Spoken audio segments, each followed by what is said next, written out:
Hello and welcome to the Technical Staff and Theatre Workers podcast. It's the podcast in which I talk to people who work backstage in the technical theatre industry about how they got in, their experiences and any advice they can give to anyone getting in. This is episode 10 of season 4, the final episode of this season, and I've really enjoyed this season. It's been so cool, so brilliant talking to everybody. Thank you so much to everybody who's downloaded the show, who enjoys the show and who listens to the show. Tell your friends, tell your family, tell everyone you know who's interested in theatre and anyone who's not interested in theatre, because it might make them interested in theatre. Really looking forward to the next season, season 5, which will be the first season of the new and improved show, hopefully. So looking forward to that. And until then, without further ado, let's get on to our final guest of season 4. I'm with my guest at this time. If you'd like to introduce yourself and tell me what your current job title is. Hello, my name is Tom, and I'm currently in between jobs, but I'm about to start the comedy about Spies at the Noel Coward as Tech Swing.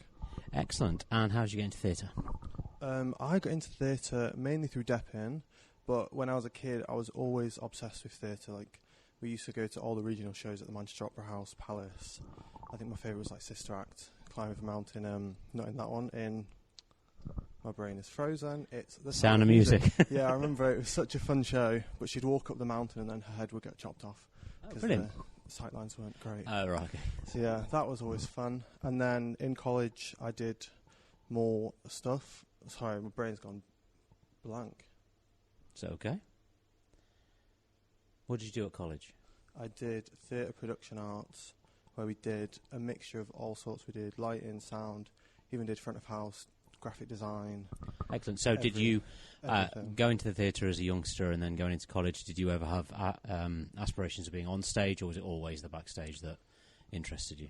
I'd say college, I did a bit of stuff on stage. I did Amdram, did school shows. We did Beauty and the Beast. I was Cogsworth, which was fun, but I think looking at where I am now, being on stage, no, not for me. Yeah. We had to bow on a press night I did once, and I was like, so yeah.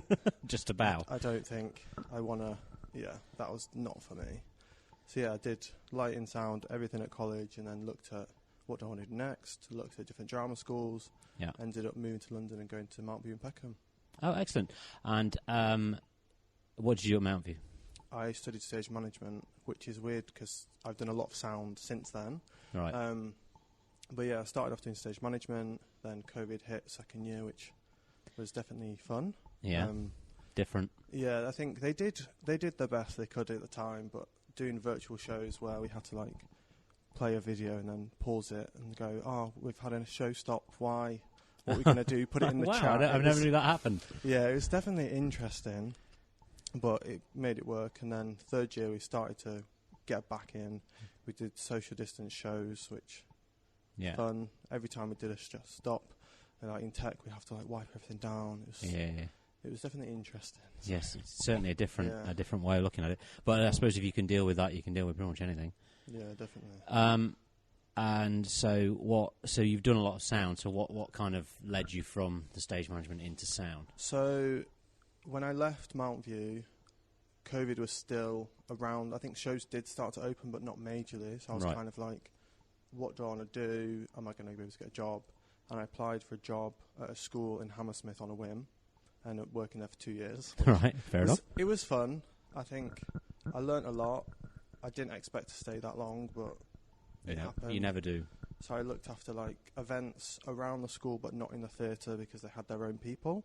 Right. Which was weird, but it was fine. And then I started depping first on Moulin Rouge as a stage management, and then I depped on The Phantom of the Opera, stage management, and my friend was Sound 4 at the time. Right. And then they lost their number 2 and 3 to go on other jobs, and she was like, you're quite techie, do you want to learn the sound plot? And I was like, yeah, why not? And then I kind of just done more and more since then. And then you came over to the light side. Yeah, I think it was my friend Libby. It kind of got me most of my sound gigs. She was on Sunset Boulevard. I covered on that while they were doing mixed learning. I did 4 shows on MJ for a bit whilst I was in between jobs. And then I did Tina, was sound number 4 for 9 months. Excellent. So that leads me into my next question. What was your first paid job in theatre? Backstage. Technically, I'd say we did a Back to the Future workshop whilst at Mount View. There was 3 of us, and we got paid £50 a week for like travel. Oh right, okay. But I'd say other than that, it was probably Moulin Rouge as a full-time dep. Yeah. Excellent. So have you come across any issues being relatively new in the industry? Mm-hmm. Any issues? People holding you back? People holding you down? Anything like that? Obviously, naming no names, or have you seen that happen to other people? I haven't experienced it that I can think of. There's definitely been times where I've applied for jobs or interviewed and then not got it and found that it's gone to like someone that the show knows quite well. Yeah. It can be a bit of a kick in the teeth being like, oh, nepotism, who you know, rather than what you know. And I think... But then that works the other way because obviously Libby got you the job on Phantom as well. Definitely, yeah. And I think when it comes to like starting off bottom of the rung like Sound 4 level stuff, I think... I've never known to be judged on like who you know. It's kind of like, oh, you've done this, this, and this. Do you want to do it? It's quite an interesting one, the Sound 4, because I come from a time when Sound 4s didn't exist, and actually a lot of shows didn't even have a Sound 3. And to me, it's an odd one because Sound 4's, at the risk of saying it wrong, is sort of an entry level when it comes to that department. But a lot of the time, you still have to have some form of experience. Yep. And it's like, well, I can't get experience because I can't get the job, and I'm not going to get the job if you don't give me the experience. And then that kind of... And I think that's a bit of a weird one. It's a really weird role. I think it's a great role if it's done right. Yeah. Like, I've heard of some shows where they just aren't training their Sound 4 in anything, so they've had to, like, go over to another show that's, like, produced by the same people to, like, learn stuff. Yeah. Which isn't always great. No. But yeah, I find it's a tricky one, especially looking at... I was Sound 4 for 9 months, and I did apply for a few of the Sound 3 positions. Most of them, either I didn't get an interview or they offered it to someone else. And I remember I interviewed for another Sound 4 position and got asked, why do you want to be a Sound 4 again? Yeah. And I think it's kind of like, well, if people don't want me to step up, can I not move across side? Like, yeah. Sometimes you have to take a step sideways, take a step forward. Yeah, I think that kind of took me back because I wasn't expecting that question. I was kind of like, what can I think of on the spot? So, yeah. Yeah, it's an odd one. Mm-hmm. What would you say are the pros and cons of working in the industry? Ooh. Pros, definitely, it can be a fun environment.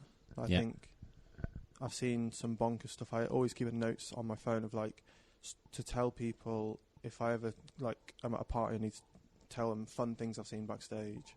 So I remember on a show, one of the auto team dressed up in a dinosaur costume to make someone laugh. Right. Like, you wouldn't get that in a normal 9-to-5 job. No, I suppose you wouldn't. And they'd be probably holding to some kind of HR meeting if they did that as well. I just think because we do work such long hours, there's such camaraderie around it. Yeah. Which I think is really nice. And it's a close-knit community as well, isn't it? So, which can be a pro or a con, really. Yeah, I think if it's... Yeah, the people make a show, and if the people aren't great, it's not always great. Yeah. But there's normally at least 1 or 2 good people, even if in a bad situation. So, yeah. And I'd say cons... Other than the hours, obviously. The hours are always a con. I'd say working in London, I don't like when it's like school holidays.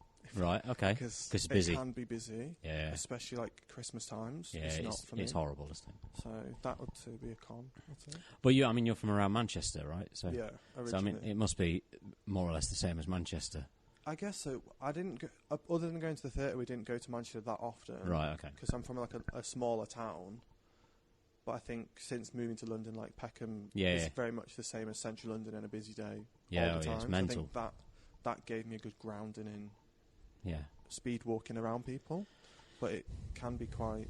Well, that's the thing, isn't it? Because I remember when I first moved to London, and I come from like a little town up in the north, and I was always staggered by how fast people walk. Mm-hmm. And everybody seems to be in a rush, but sometimes you kind of have to be, otherwise you don't get round anybody. Yeah.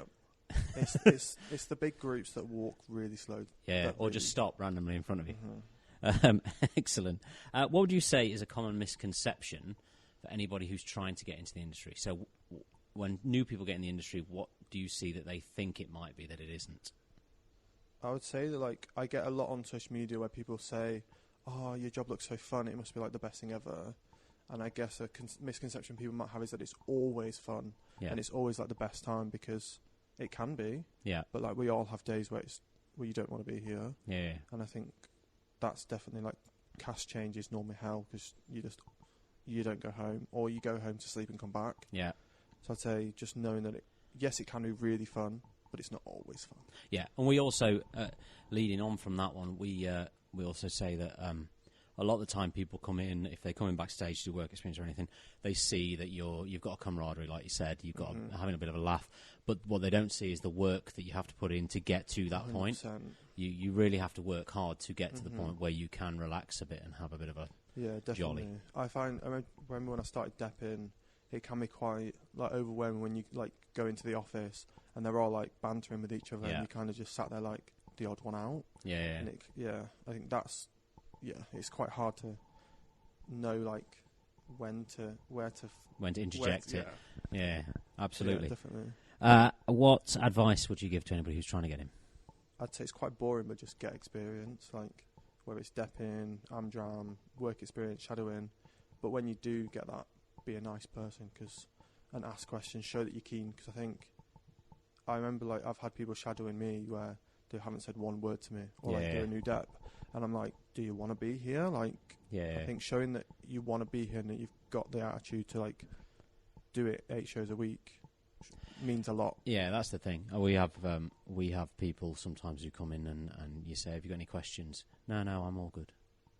But so you're not asking any questions about what you've just done or just seen. It's crazy. And so ask questions. We're not going to bite people's heads off. Definitely. I remember, just you've got to ask questions and show that you're keen. Yeah. I did a desk sit once on an auto desk, and they were like, "Oh, you probably won't ask me any questions." I literally talked to the whole show, asking. We went down to the nitty-gritty of shows they'd done in the past, how like managing a department is for HODs, and just ask questions. Absolutely. It shows that you're interested. Well, also, you never know when the answer to one of those questions is going to prove useful to you later on in your career. Excellent. And that's all I've got for you. So thank you very much for joining. Thanks for having me. Thank you. A big thank you to Tom. Really enjoyed talking to Tom. He's young in the business, but I'm sure he's going to go far. Really, really great talking to him, as it was great talking to everybody in Season 4. Really enjoyed it. So thank you to Izzy, Tyler, Patch, Jordan, Gary, Emily, Liv, Tristan, Cleo, and of course Tom. Really enjoyed talking to everybody. I really hope you enjoyed it as much as I enjoyed recording it. Thank you very much for the continued downloads. Tell your friends, tell your family, tell everybody you know who's interested in theatre and those who aren't interested in theatre, because you might make them interested in theatre. The new name for the podcast will be The Tech Table. So it's The Tech Table from now on. Thank you to the ABTT and to the GSA for all the help that they are offering me. So I'm looking forward to the new season. So from now on, if you want to find the podcast, it will be Tech Table Pod. That's Tech Table Pod. Tech Table Pod will all be one word, and you'll get up to the same podcast as we've been having previously. All 4 seasons that have happened will be archived, so you'll still be able to listen and download and tell your friends about. So that's really great. And so until Season 5 comes along with the Tech Table, I shall see you soon.